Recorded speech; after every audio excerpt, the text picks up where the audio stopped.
Welcome back dear student, स्वागत है आपका ये lecture series business policy and strategic management के अंदर। आज जो हम पढ़ेंगे लेक्चर टू 3 और 4। लेक्चर 2 जो है आपका वो स्ट्रेटजीज़ के टाइप से रिलेटेड है। जैसे हमने देखा था स्ट्रेटजी के टाइप्स होते हैं। पहला होता है कॉर्पोरेट स्ट्रेटजी, सेकंड होता है आपका बिजनेस स्ट्रेटजी और थर्ड होता है फंक्शनल स्ट्रेटजी। तो पहले हम समझ लेते हैं कि कॉर्पोरेट स्ट्रेटजी क्या होती है। जैसा कि हमने ये देखा था कि ऑर्गेनाइजेशन के अंदर 3 लेवल होते हैं, टॉप लेवल, मिडिल लेवल और लो लेवल। तो जो कॉर्पोरेट लेवल स्ट्रेटजी होती है वो रिलेट करती है आपके टॉप लेवल से, कॉर्पोरेट लेवल स्टाफ से रिलेट करती है। इसके अंदर आपके CEO, chief executive officer, senior executives officer, board of director जिसको हम बीओडी बोलते हैं, और कॉर्पोरेट स्टाफ आता है। हम कॉर्पोरेट स्ट्रेटजी की यदि हम बात करें तो यहाँ पे स्ट्रेटेजिक मैनेजमेंट और बिजनेस पॉलिसी की बात यहाँ पे आएगी। जब हम बिजनेस पॉलिसी की बात करते थे तो वहाँ पे टॉप लेवल का इन्वॉल्वमेंट रहता था, वहाँ फॉर्मुलेशन का काम रहता था। ऐसे कॉर्पोरेट लेवल के अंदर भी टॉप लेवल का इन्वॉल्वमेंट है, यहाँ फॉर्मुलेशन का काम रहेगा। अब ये जो इनका इन्वॉल्वमेंट रहेगा तो इस कॉर्पोरेट लेवल मैनेजर्स का रोल क्या रहेगा, हम उसे यहाँ पे देख लेते हैं। तो यहाँ पे हम ये देखें तो इस रोल के अंदर हमने इंक्लूड किया है allocating resources, determining the business, defining the vision, providing the leadership, और फिर है आपका overseas the development of strategy. तो हमने इसको शॉर्ट कोड याद रखने के लिए जो शॉर्ट कोड रखा है वो क्या है आपका ABVP की स्ट्रेटजी। ए का मतलब है एलोकेटिंग, बी का मतलब है बिजनेस, वी का मतलब है विज़न और पी का मतलब है प्रोवाइडिंग। यहाँ पे एलोकेटिंग की यदि हम बात करें, एलोकेटिंग हम रिसोर्सेज की बात करते हैं डिफरेंट बिजनेसेस के अंदर। बी की यदि हम बात करें हम बिजनेस को डिटरमाइन करते हैं। वी की यदि हम बात करें defining the vision, mission, goals की हम यहाँ पे बात करेंगे। जब हमने स्ट्रेटेजिक मैनेजमेंट की मीनिंग पढ़ी थी तो वहाँ पे सबसे पहले स्टेप्स यही आती थी कि हम क्या करते हैं, विज़न देखते हैं, फिर हम आपके ऑब्जेक्टिव सेट करते हैं, फिर हम स्ट्रेटजी क्राफ्ट करते हैं, और फिर हम क्या करते हैं आपका इवेल्यूएशन और कंट्रोल करते हैं। और उसके बाद यदि कोई हमें करेक्शन लेता हो, करेक्टिव एक्शन लेना हो तो हम वो लेते हैं। तो ये जो रोल रहता है आपका कॉर्पोरेट लेवल का वो आपका ABVP स्ट्रेटेजी के अंदर एलोकेटिंग द रिसोर्सेज का रहता है, डिटरमाइनिंग द बिजनेस का रहता है, डिफाइनिंग द विजन का रहता है और प्रोवाइडिंग द लीडरशिप का रोल रहता है। एक छोटा सा एग्जांपल हम लेते हैं। जब आप बात करते हैं किसी बड़े ऑर्गेनाइजेशन की, यदि हम टाटा की बात करें तो हमारे सामने रतन टाटा जी आते हैं। यदि हम बात करें रिलायंस की तो हमारे सामने मुकेश अंबानी जी आते हैं। तो वहाँ पे उनका रोल क्या रहता है, उनका रोल यही रहता है कि रिसोर्सेज को कैसे हम डिफरेंट बिजनेस के अंदर एलोकेट करें। हर ग्रुप के अंदर छोटे छोटे बिजनेस रहते हैं, वहाँ पे रिसोर्सेज कैसे एलोकेट किया जाए, बिजनेस को कैसे डिटरमाइन किया जाए, हर विज़न का जो हर सब फर्म है या बिजनेस है उसका विज़न, मिशन, गोल कैसे सेट किया जाए, और लीडर्स का जो रोल रहता है वो स्पेसिफिक रहता है। ये नहीं कि टाटा को खाली रतन टाटा जी चलाते थे, इस समय जो चंद्रशेखरन जी हैं वो बिज़नेस को चला रहे हैं। तो ऐसे ही पूरी टीम जो है मिलके काम करती है कॉर्पोरेट लेवल के अंदर। अब हम देखें तो कॉर्पोरेट लेवल का जो रोल था उसमें लास्ट था ABVP की स्ट्रेटजी। तो वो overseas the development of strategies करते हैं, किसके लिए, होल द ऑर्गेनाइजेशन। तो यहाँ पे हम बात करेंगे टू बी जर्नल। इसका मतलब क्या हुआ, यहाँ पे हम टू बी जर्नल की बात करते हैं कॉर्पोरेट लेवल के अंदर। जब हम देखेंगे बिजनेस लेवल हम जर्नल टू स्पेसिफिक की बात करेंगे, और जब हम लास्ट देखेंगे functional level to be specific की बात करेंगे। तो शुरुआत हमने किसकी की है, टू बी जर्नल की। जाना हमें कहाँ पे है, टू बी स्पेसिफिक में। और टू बी जनरल का मतलब क्या हुआ, corporate level strategy. To be specific का मतलब क्या हुआ, फंक्शनल लेवल स्ट्रेटेजीज। और जनरल टू स्पेसिफिक का मतलब क्या हुआ, बोलो, बिजनेस लेवल स्ट्रेटेजी।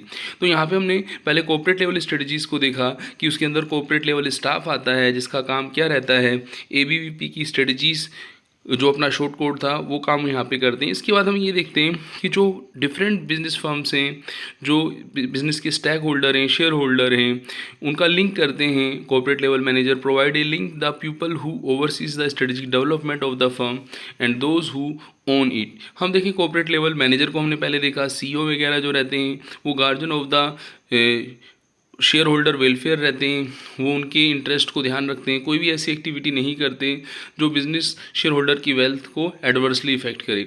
ये था अपना कॉर्पोरेट लेवल स्ट्रेटजी। फिर आता है अपना बिजनेस लेवल स्ट्रेटजी। जैसा कि हम देखें कि ये business level strategies to be general से क्या होगी, बोलो, जर्नल टू स्पेसिफिक होगी। कहने का मतलब ये हुआ कि यहाँ पे हम स्पेसिफिक बातें करेंगे, पर्टिकुलर बिजनेस की हम बात करेंगे, हम जो जर्नल स्टेटमेंट है उसको स्पेसिफिक स्टेटमेंट के अंदर चेंज करेंगे। तो business level general manager are concerned with the strategy that are specific to a particular business. The role of this manager is to translate the journal statement into concentrate strategy of the individual business. तो ये journal से specific का काम करते हैं, किसके अंदर, business strategies के अंदर काम करते हैं. हम देखें तो लास्ट आता है आपका फंक्शनल स्ट्रेटजी. फंक्शनल स्ट्रेटजी जैसे कि हमने देखा था, corporate level to be general strategy थी, आपकी business level general to specific strategy थी, और फंक्शनल लेवल क्या है, to be specific. To be specific का मतलब है टू बी स्पेसिफिक फंक्शनल जो बिजनेस का है, बिजनेस का फंक्शन हो सकता है एचआर हो, मार्केटिंग हो, फाइनेंसिंग हो, प्रोडक्शन हो, ऑपरेशन हो, कस्टमर सर्विस हो. इनको हम आगे की यूनिट्स के अंदर डिटेल में देखेंगे. तो यहाँ पे हम देखें फंक्शनल लेवल स्ट्रेटजी होती क्या है. Functional level manager are responsible for the specific function of the business like finance, HR, marketing, purchasing, production development, research development. तो ये सब चीज़ें जो कस्टमर सर्विस है, ये कौन करते हैं, आपके स्पेसिफिक डिवीज़न जो है वो करते हैं. इसको हम फंक्शनल स्ट्रेटजी कहते हैं. तो फंक्शनल स्ट्रेटजीज का रोल ये क्या है कि वो स्पेसिफिक होकर क्या करें, बिजनेस के लिए वर्क करें. यहाँ पे हम ये देखें तो लास्ट लेक्चर में जब हमने देखा था कि जो हमारी स्ट्रेटजीज़ के टाइप होते हैं, तो वहाँ पे स्ट्रेटजी का जो हम मैनेजमेंट करते हैं तो वहाँ पे विज़न कैसे बनाते हैं. तो विज़न जो होता है उसका एक शॉर्ट कोड रहता है, T for technology, C for customer, G for geographical, फिर है आपका TCGP. टी का मतलब टेक्नोलॉजिकल, सी का मतलब है कस्टमर, जी का मतलब है जोग्राफिकल, पी का मतलब है प्रोडक्ट, और CAP कैपेबिलिटीज़, और KI का मतलब है काइंड ऑफ कंपनी. तो यहाँ पे हम विज़न के अंदर ये देखते हैं, विज़न जो है आपका डेस्टिनेशन रहता है. विज़न हम अल्फ़ाबेटिकली देखें, मिशन और विज़न में बच्चे कन्फ्यूज़ रहते हैं. हम ABCD की से हिसाब से देखें, अल्फ़ाबेटिकल M पहले आता है, MNOPQRSTUV बाद में आता है. तो मिशन जो रहेगा, जो शॉर्ट टर्म रहेगा वो पहले आता है, विज़न जो रहेगा बाद में आता है, तो वो लॉन्ग टर्म रहेगा. तो विज़न क्या है, एक स्ट्रेटेजिक विज़न है जो कंपनी के फ्यूचर के बारे में बात करेगा, लॉन्ग टर्म की बात करेगा, जो हमें स्पेसिफिक बताएगा टेक्नोलॉजी कौन सी लेनी है, कस्टमर को कैसे फोकस करना है, कैसे कस्टमर्स जो जोग्राफिकल एरिया के अंदर है, प्रोडक्ट मार्केट के अंदर है, उनके लिए हमें कैसे अपनी कैपेबिलिटीज़ को यूज़ करते हुए बिजनेस प्लान को डेवलप करना है, और कैसे हमें क्रिएट करना है अपनी कंपनी के अंदर कॉम्पिटिटिव एडवांटेज. तो यहाँ पे हम एक डिफरेंस समझ लेते हैं मिशन और विज़न के अंदर. तो आप देखें जो विज़न और मिशन है उसमें पहले आता है अल्फ़ाबेटिकल M पहले आता है. जो आपका मिशन है वो आपका पाथ है. Mission statement talk about how you will get there you want to be. तो इस तरीके से पाथ है. Mission statement is the path which tell you the fundamentally purpose of the organisation. ये होता क्या है मिशन स्टेटमेंट, ये शॉर्ट टर्म होता है. जो आपका मिशन पहले बनता है, विज़न बाद में बनता है. मिशन फॉर्म जो आफ्टर द विज़न, तो पहले विज़न बनेगा फिर क्या बनेगा, मिशन बनेगा. हम यहाँ पे देखें तो मिशन हमें किस में हेल्प करेगा, हमारे उस पाथ के अंदर चल के हमें जो अचीव करना है, how you will get there में हमें क्या करेगा, हेल्प करेगा. फिर आता है आपका बोलो विज़न. विज़न क्या होता है, विज़न वो डेस्टिनेशन रहता है जहाँ हमें जाना है. Vision like a destination the organisation want to be. तो यहाँ पे हम देखें तो हम फ्यूचर की बात करेंगे, लॉन्ग टर्म की बात करेंगे. और जब हम स्ट्रेटेजिक मैनेजमेंट पढ़ रहे थे तो सबसे पहले स्टेप क्या आती थी, बोलो विज़न को बनाना. तो इस लेक्चर के अंदर हमने देखा कि लेवल ऑफ स्ट्रेटजीज क्या होते हैं, विज़न मिशन क्या होते हैं. अब हम आते हैं इसी में थोड़ा डिटेल में हम देखते हैं कि स्ट्रेटजीज़ के जो टाइप थे, कॉर्पोरेट लेवल, बिजनेस, फंक्शनल जो थे. इसके अलावा स्ट्रेटजीज़ के on the basis of level हमने 3 टाइप देखे हैं. इसके साथ साथ हम देखेंगे on the basis of competition. तो वहाँ पे आती है कॉम्पिटिटिव स्ट्रेटजी जिसके अंदर कोस्ट लीडरशिप, डिफरेंशिएशन, फोकस, जिसको हम इसी सब्जेक्ट्स के लेक्चर नंबर 17 यूनिट 3 के अंदर डिस्कस करेंगे. फिर आता है आपका collaborative strategies on the basis of competition, जिसमें joint venture, merger and acquisition, strategic alliance आता है, जिसको हम लेक्चर नंबर 16 के अंदर डिस्कस करेंगे. यहाँ पे हम शॉर्ट में देख लेते हैं कि सबसे पहले ये जो आपकी स्ट्रेटजीज़ के अदर टाइप्स हैं उसमें कॉम्पिटिटिव स्ट्रेटजी जो कोस्ट लीडरशिप स्ट्रेटजी भी कहलाती है, डिफरेंशिएशन फोकस स्ट्रेटजी भी कहलाती है. ये माइकल पोर्टर जो थे इन्होंने कॉम्पिटिटिव स्ट्रेटजीज दी थी. तो इसलिए हम क्या बोलते हैं कि माइकल पोर्टर की जो स्ट्रेटजीज की जो उन्होंने मैट्रिक्स दी थी वो 2 डायमेंशनल थी, कॉम्पिटिटिव स्कोप और कॉम्पिटिटिव एडवांटेज. यहाँ पे हम ये देखें तो इसके अंदर आपके 4 सेल हैं, जिसमें कोस्ट लीडरशिप है, डिफ्रेंशिएशन है, फिर फोकस के अंदर कोस्ट फोकस है, डिफ्रेंशिएशन फोकस है। जब हम बात करते हैं कोस्ट लीडरशिप की, हम बात करते हैं तो कोस्ट लीडरशिप के अंदर वो कंपनीज आती हैं जिनका मार्केट जो क्या रहता है, ब्रॉड रहता है, और आपका जो कोस्ट रहती है वो पर यूनिट क्या रहती है, बोलो लो रहती है, लो कॉस्ट पर यूनिट रहती है।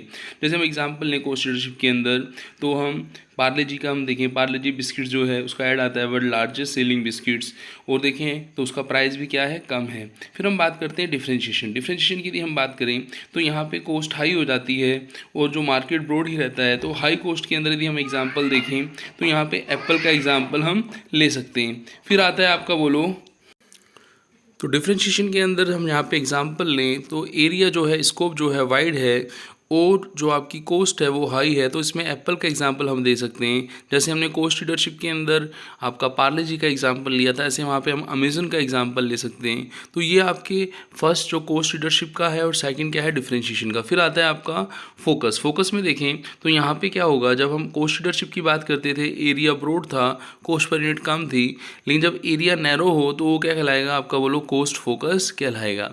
और जब आपका हम यहाँ एग्जांपल देखें तो यहाँ चेकर्स का एग्जांपल हम यहाँ पे ले सकते हैं। जब हम एप्पल की बात कर रहे थे तो एप्पल के अंदर एरिया ब्रॉड था, कॉस्ट हाई थी, लेकिन यहाँ पे हम एरिया क्या कर रहे हैं, बोलो नैरो कर रहे हैं, कॉस्ट हाई कर रहे हैं, तो यहाँ पे हम रोल्स रॉयस का एग्जांपल ले सकते हैं। तो यहाँ पे हम ये देखें थी तो डिटेल में हमने डिस्कस भी किया है कि कॉस्ट लीडरशिप का एग्जांपल क्या हो सकता है। Amazon is the example of a business using cost leadership strategy. यहाँ पे हम ये देखें कि ऐसे लार्ज कस्टमर्स जो प्राइस सेंसिटिव हैं, जो लो कॉस्ट पर यूनिट पर प्रोडक्ट को बाय करना चाहते हैं, प्राइस चेंज होने पर वो प्रोडक्ट से शिफ्ट हो जाते हैं दूसरे प्रोडक्ट के अंदर, तो Amazon is example of a business using a cost leadership strategy. It focus on attracting a large number of customer, it keeps price low by using its vast buying power to buy product. आपको लगता होगा sir ने Amazon का example क्यों लिया, Amazon का example इसलिए लिया, अमेजन आप ये देखें कि हमें घर बैठे ही कम प्राइस पे प्रोडक्ट जो है डिलीवर कराता है। वो प्रोडक्ट हो सकता है इंडिया का हो सकता है वो इंडिया से बाहर का हो। यदि हम उस प्रोडक्ट को बाय करना चाहते हैं तो हो सकता है कि हमें फिजिकल मार्केट के अंदर वो चीज़ मिल भी सकती है, नहीं भी मिल सकती है, लेकिन हमें अमेजन के अंदर वो घर बैठे ही वो चीज़ कम प्राइस पर मिल रही है। तो एक कॉस्ट लीडरशिप का एग्जाम्पल है जो बड़े मार्केट को सर्व कर रहा है, पर कॉस्ट लो यूनिट पर, लो कॉस्ट पर यूनिट पर सर्व कर रहा है। फिर हम बात करें डिफरेंशिएशन स्ट्रेटजी। डिफरेंशिएशन की यदि हम बात करें तो जो एप्पल का एग्जांपल था, एप्पल आपको याद हो पहले कंप्यूटर्स लैपटॉप वगैरह बनाता था, तो वहाँ पे हम देखें अब एप्पल मोबाइल भी बना रहा है, तो वहाँ पे जो आपका कॉस्ट है, कॉस्ट हाई है, लेकिन धीरे धीरे उसका एरिया भी बढ़ता जा रहा है। तो पहले ये डिफरेंशिएशन के अंदर आता था। यहाँ तो हम एप्पल कंप्यूटर्स का एग्जांपल लेते हैं, लैपटॉप का एग्जांपल लेते हैं।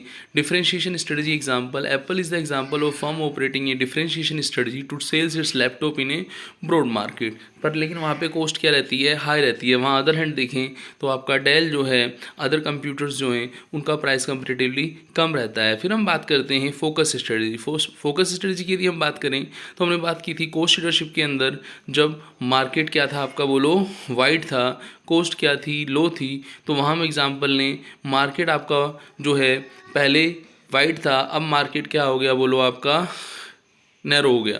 तब हम क्या करें, और यदि कॉस्ट पहले लो थी अब कॉस्ट क्या होगी, हाई होगी, तो हम वहाँ फोकस की बात करें तो कॉस्ट फोकस स्ट्रेटजी का यदि हम एग्जांपल लें, cost focus leadership example, checkers is a US based fast food company that operate on a drive-in only basis. It saves money versus competitor because it does not offer customer anywhere to sit. Its buildings are cheapest to construct. तो price क्या रहते हैं इनके, कम रहते हैं। Checkers target the cheaper end of the market. Despite this, checkers can still achieve high margin because it lower overhead. फिर हम focus का एग्जांपल देखें तो फोकस डिफरेंशिएशन का एग्जांपल क्या होगा आपका, डिफरेंशिएशन फोकस भी बोल सकते हैं। जो रोल्स रॉयस है कार जो है is example of a company using a focus differentiation strategy. There car are synonyms with prestige, quality, engineering excellence. They are premium price and focus on the tiny subset of the global market. तो वहाँ पे Apple का example हमने देखा था कि cost high थी, market क्या था, वाइड था। यहाँ हम देखें कॉस्ट क्या है, बोलो कॉस्ट हाई है, लेकिन मार्केट क्या है आपका, शॉर्ट है। तो यहाँ पे हम ये देखें कि हमने जो पहले स्ट्रेटजीज़ का लेवल के बेस पर क्लासिफिकेशन देखा था, अब हमने कॉम्पिटिटिव या बिजनेस स्ट्रेटजीज हमने देखी। अब हम थर्ड देख रहे हैं on the basis of life cycle. हालांकि हम इसको लेक्चर जो नंबर 16 है वहाँ डिस्कस करेंगे, मार्केट पेनिट्रेशन, जो स्ट्रेटजी होती है वो इंट्रोडक्शन स्टेज पर होती है। हम बिजनेस की लाइफ साइकिल की बात करें, इंट्रोडक्शन एंट्री स्टेज होती है, ग्रोथ एक्सपेंशन स्टेज होती है। तो ये जो क्लासिफिकेशन है इसको हम इस तरीके से डिवाइड कर सकते हैं। मैच्योरिटी स्टेज होती है जिसको स्टेबिलिटी स्टेज बोलते हैं, फिर आपकी डिक्लाइनिंग स्टेज होती है। यहाँ पे हम ये देखें तो अलग अलग स्टेज पर कंपनी अलग अलग स्ट्रेटजी अडॉप्ट करेगी। जैसे हम सबसे पहले देखें, जब एंट्री इंट्रोडक्शन स्टेज है तो मार्केट पेनिट्रेशन स्ट्रेटजी होती है, एग्जिस्टिंग प्रोडक्ट एग्जिस्टिंग मार्केट होता है। ग्रोथ स्टेज की बात करें तो ग्रोथ या एक्सपेंशन स्टेज होती है। तो यहाँ पे हम क्या देखेंगे कि growth expansion through merger and acquisition हुआ है जिसको हम एक्सटर्नल बोलते हैं, और आपका इंटरनल हुआ है जिसको हम इंटेंसिफिकेशन बोलते हैं, जो हमने मार्केट पेनिट्रेशन पढ़ा। ऐसे आपका market development, product development, differentiation, ये सब चीज़ें हम आगे देखेंगे। आगे जो लेक्चर नंबर आपका कौन सा आएगा बोलो, यूनिट 3 में 16 लेक्चर आएगा, वहाँ पे हम देखेंगे। अब हम देखें जब मैच्योरिटी स्टेज की बात करते हैं तो वहाँ स्टेबिलिटी स्ट्रेटजी होती है। स्टेबिलिटी स्ट्रेटजी जो रहती है, डू नथिंग स्ट्रेटजी नहीं होती है। वहाँ पे हमें अपने एग्जिस्टिंग मार्केट को मेंटेन करना पड़ता है। और लास्ट आता है आपका डेक्लाइन रेट्रीचमेंट स्टेज। यहाँ पे हम ये देखते हैं कि जो आपका टर्न राउंड है वो आपका इंटरनल होता है, फिर आपका डाइवेस्टमेंट होता है, फिर लिक्विडेशन होता है। ये हम डिटेल में आगे देखेंगे। तो यहाँ पे शॉर्ट में उसी लेक्चर से हमने यहाँ पे स्ट्रेटजिक अल्टरनेटिव को लिखा है। वार्म स्ट्रेटजीज को हम बिजनेस साइकिल के बेस पर देख रहे थे, या हम स्ट्रेटजिक अल्टरनेटिव के बेस पर देखेंगे।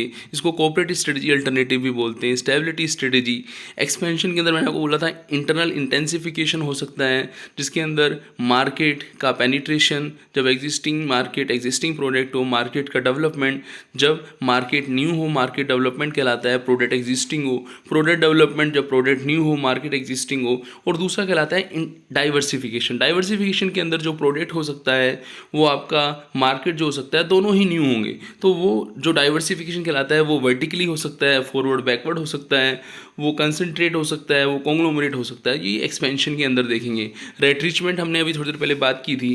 पहले हम टर्न राउंड को लेते हैं, फिर हम डाइवेस्टमेंट को लेते हैं, फिर हम लिक्विडेशन को लेते हैं। तो जो फर्स्ट स्टेप रहती है रेट्रीचमेंट की वो टर्न राउंड रहती है, सेकंड स्टेप जो रहती है वो डाइवेस्टमेंट रहती है, और लास्ट स्टेप जो रहती है वो लिक्विडेशन रहती है। फर्म एक से ज़्यादा स्ट्रेटजी अल्टरनेटिव यूज़ में लेती है तो उसको हम क्या बोलते हैं, कंबाइन स्ट्रेटजीज बोलते हैं। तो ये स्ट्रेटजिक अल्टरनेटिव होंगे। हम इनको लेक्चर यूनिट 3 के अंदर डिटेल में देखेंगे ये क्या होते हैं। यहाँ पे मैंने आपको शॉर्ट में बताया। अब मैं आपको एक चीज़ और डिस्कस करना चाह रहा हूँ कि जो हमारे लेवल ऑफ स्ट्रेटजीज जो हमने फर्स्ट पढ़े थे, याद हो कोऑपरेट, बिजनेस और फंक्शनल, जो अब हमने पढ़े हैं on the basis of business life cycle, यदि हम उनको मिक्स करके देखें तो कोऑपरेट लेवल स्ट्रेटजीज पर, डायरेक्शनल लेवल स्ट्रेटजीज पर, ग्रैंड लेवल स्ट्रेटजीज पर जो आएंगे, जो ग्लूक एंड जोस ने बताए थे अल्टरनेटिव, वो आएंगे ग्रोथ, स्टेबिलिटी और रेट्रीचमेंट।